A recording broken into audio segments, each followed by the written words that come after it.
రాజశేఖర్ గారు నాకు 70,000 రావాలి. హీరో రాజశేఖర్ గారు హీరో రాజశేఖర్ గారు. ఇంకా అలాగే చాలా మంది ఉన్నారు. అడిగారా? అడిగాము.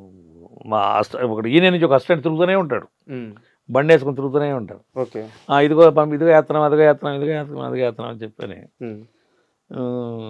ఎమ్మండి ఎవరు పైసలు 4 లక్షల రూపాయలు ఇంకా మీకు రావాల్సిన డబ్బులు ఉన్నాయంట. ఉండే అదే 4,80,000 రావాలా. 4,80,000 గట్టిగా అడిగితేనేమో ఏ చేస్తున్నాం పదండి అంటారు. గట్టిగా మనం అంటే నా ఒకడే కాదు, ఇంకా చాలా మంది ఉన్నారు ఇట్లా. అంతే కదా, చాలా మంది ఉన్నారు. ఈ జన్నిటిని ఆటలు తట్టుకొని మనం ముందుకు వెళ్ళగలుగుతున్నాం. కానీ అదే కొన్ని చోట్ల ఇబ్బందులు అవుతున్నట్టు. ఒక బయట రోజు ఇప్పుడు అదే నాకు బియ్యం లేకుండా ఇబ్బంది పడింది అనేది ఇందాక అదే ఆ కరోనా టైంలోనే ఇటువంటివన్నీ మనకు కరెక్ట్గా వస్తే అసలు ఇబ్బంది పడము. ఒళ్ళు గుల్లైపోతుంది. ఈ రోజు నిద్రలేసి షూటింగ్కి వస్తే తిరిగి వెళ్తారా లేదా గ్యారంటీ లేదు. ఇంత కష్టపడుతున్నప్పుడు మీ డబ్బులు మీకు ఇవ్వడానికి ఏం సమస్య? అదే అసలు అది అది అది మహానుభావులు ఆ పెద్ద ప్రొడ్యూసర్స్ కొంచెం ఆలోచించుకొని మాకు ఏదైనా పేమెంట్లు మంచిగా ఎత్తుంటే మాకు అదే సంతోషం, అంత మించి ఏం లేదు.